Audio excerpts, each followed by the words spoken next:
A number of years ago, the Central Bank of the United States, the Federal Reserve, produced a document entitled Modern Money Mechanics. This publication detailed the institutionalized practice of money creation as utilized by the Federal Reserve and the web of global commercial banks it supports. On the opening page, the document states its objective. The purpose of this booklet is to describe the basic process of money creation in a fractional reserve banking system. It then proceeds to describe this fractional reserve process through various banking terminology, a translation of which goes something like this. The United States government decides it needs some money, so it calls up the Federal Reserve and requests, say, $10 billion. The Fed replies, saying, sure, we'll buy $10 billion in government bonds from you. So the government takes some pieces of paper, paints some official-looking designs on them, and calls them Treasury bonds. Then it puts a value on these bonds to the sum of $10 billion and sends them over to the Fed. In turn, the people at the Fed draw up a bunch of impressive pieces of paper themselves, only this time calling them Federal Reserve notes, also designating a value of $10 billion to the Fed. The Fed then takes these notes and trades them for the bonds. Once this exchange is complete, the government then takes the $10 billion in Federal Reserve notes and deposits it into a bank account. And upon this deposit, the paper notes officially become legal tender money, adding $10 billion to the U.S. money supply. And there it is. $10 billion in new money has been created. Of course, this example is a generalization, for, in reality, this transaction would occur electronically, with no paper used at all. In fact, only 3% of the U.S. money supply exists in physical currency. The other 97% essentially exists in computers alone. Now, government bonds are, by design, instruments of debt. And when the Fed purchases these bonds, with money it essentially created out of thin air, the government is actually promising to pay back that money to the Fed. In other words, the money was created out of debt. This mind-numbing paradox of how money or value can be created out of debt or a liability will become more clear as we further this exercise. So, the exchange has been made and now $10 billion sits in a commercial bank account. Here's where it gets really interesting.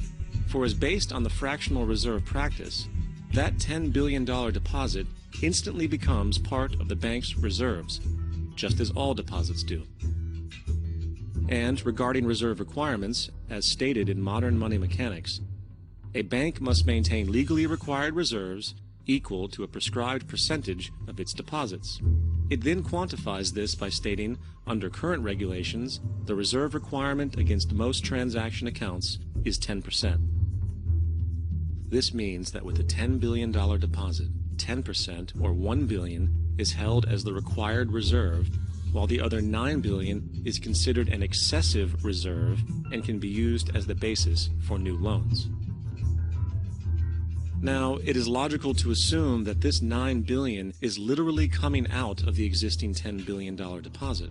However, this is actually not the case. What really happens is that the $9 billion is simply created out of thin air on top of the existing $10 billion deposit. This is how the money supply is expanded. As stated in modern money mechanics, of course they, the banks, do not really pay out loans from the money they receive as deposits. If they did this, no additional money would be created. What they do when they make loans is to accept promissory notes, loan contracts, in exchange for credits, money, to the borrower's transaction accounts. In other words, the $9 billion can be created out of nothing simply because there is a demand for such a loan and that there is a $10 billion deposit to satisfy the reserve requirements. Now, let's assume that somebody walks into this bank and borrows the newly available $9 billion. They will then most likely take that money and deposit it into their own bank account. The process then repeats, for that deposit becomes part of the bank's reserves. 10% is isolated, and in turn 90% of the $9 billion, or $8.1 billion, is now available as newly created money for more loans. And of course, that 8.1 can be loaned out and redeposited, creating an additional 7.2 billion, to 6.5 billion, to 5.9 billion, etc. This deposit money creation loan cycle can technically go on to infinity. The average mathematical result is that about $90 billion can be created on top of the original $10 billion. In other words, for every deposit that ever occurs in the banking system, about 9 times that amount can be created out of thin air. Money jitters. Ask the obliging Bank of America for a jar of soothing instant money, M-O-N-E-Y, in the form of a convenient personal loan. So, now that we understand how money is created by this fractional reserve banking system, a logical yet elusive question might come to mind. What is actually giving this newly created money value? The answer? The money that already exists. The new money essentially steals value from the existing money supply. For the total pool of money is being increased irrespective to demand for goods and services. And as supply and demand finds equilibrium, prices rise, diminishing the purchasing power of each individual dollar. This is generally referred to as inflation, and inflation is essentially a hidden tax on the public. What is the advice that you generally get? And that is, inflate the currency. They don't say debase the currency. They don't say devalue the currency. They don't say cheat the people who are saved. They say lower the interest rates. The real deception is when we distort the value of money. When we create money out of thin air, we have no savings, yet there's so-called capital. So my question boils down to this: how in the world can we expect to solve the problems of inflation, that is, the increase in the supply of money, with more inflation? Of course, it can't. The fractional reserve system of monetary expansion is inherently inflationary. For the act of expanding the money supply, without there being a proportional expansion of goods and services in the economy, will always debase a currency. In fact, a quick glance at the historical values of the US dollar versus the money supply reflects this point definitively, for the inverse relationship is obvious. $1 in 1913 required $21.60 in 2007 to match value. That is a 96% devaluation since the Federal Reserve came into existence. Now, if this reality of inherent economically self-defeating, hold that thought, for absurdity is an understatement in regard to how our financial system really operates. For in our financial system, money is debt, and debt is money. Here is a chart of the U.S. money supply from 1950 to 2006. Here is a chart of the U.S. national debt for the same period. How interesting it is that the trends are virtually the same. For the more money there is, the more debt there is. The more debt there is, the more money there is. To put it a different way, every single dollar in your wallet is owed to somebody by somebody. For remember, the only way the money can come into existence is from loans. Therefore, if everyone in the country were able to pay off all debts, including the government, there would not be $1 in circulation.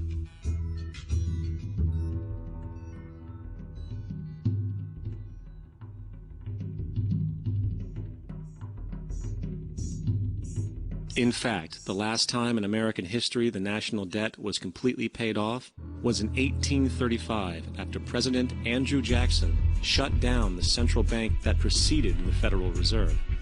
In fact, Jackson's entire political platform essentially revolved around his commitment to shut down the central bank, stating at one point, "The bold efforts the present bank has made to control the government are but premonitions of the fate that awaits the American people, should they be deluded into a perpetuation of this institution or the establishment of another like it." Unfortunately, his message was short-lived, and the international bankers succeeded to install another central bank in 1913, the Federal Reserve. And as long as this institution exists, perpetual debt is guaranteed. Now, so far we have discussed the reality that money is created out of debt, through loans. These loans are based on a bank's reserves, and reserves are derived from deposits. And through this fractional reserve system, any one deposit can create 9 times its original value, in turn debasing the existing money supply, raising prices in society.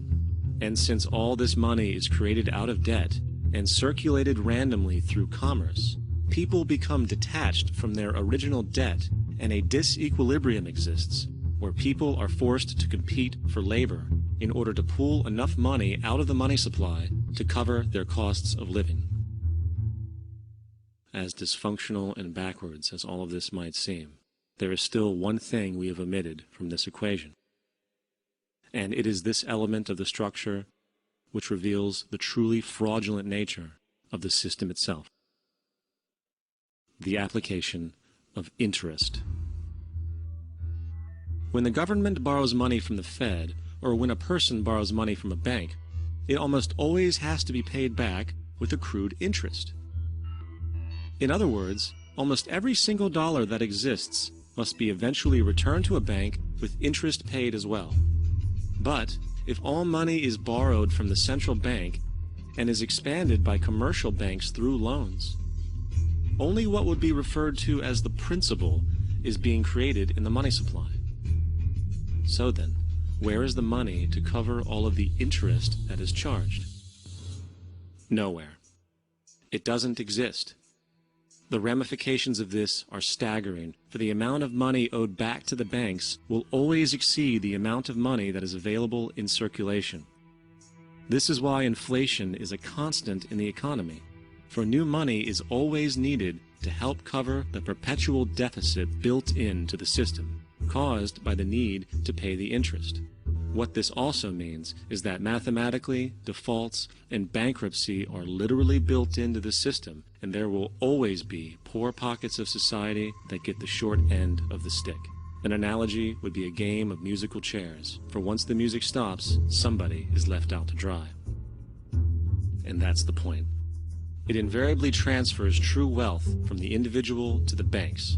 For if you are unable to pay for your mortgage, they will take your property. This is particularly enraging when you realize that not only is such a default inevitable due to the fractional reserve practice, but also because of the fact that the money that the bank loaned to you didn't even legally exist in the first place. In 1969, there was a Minnesota court case involving a man named Jerome Daley, who was challenging the foreclosure of his home by the bank which provided the loan to purchase it. His argument was that the mortgage contract required both parties, being he and the bank, each put up a legitimate form of property for the exchange. In legal language, this is called consideration. Mr. Daley explained that the money was, in fact, not the property of the bank, for it was created out of nothing as soon as the loan agreement was signed. Remember what modern money mechanics stated about loans? What they do when they make loans is to accept promissory notes in exchange for credits. Reserves are unchanged by the loan transactions, but deposit credits constitute new additions to the total deposits of the banking system. In other words, the money doesn't come out of their existing assets. The bank is simply inventing it, putting up nothing of its own, except for a theoretical liability on paper. As the court case progressed, the bank's president, Mr. Morgan, took the stand, and in the judge's personal memorandum, he recalled that the plaintiff, bank's president, admitted that, in combination with the Federal Reserve Bank, did create the money and credit upon its books by bookkeeping entry. The money and credit first came into existence when they created it. Mr. Morgan admitted that no United States law or statute existed which gave him the right to do this. A lawful consideration must exist and be tendered to support the note. The jury found that there was no lawful consideration, and I agree. He also poetically added, only God can create something of value out of nothing. And upon this revelation, the court rejected the bank's claim for foreclosure, and Daley kept his home. The implications of this court decision are immense.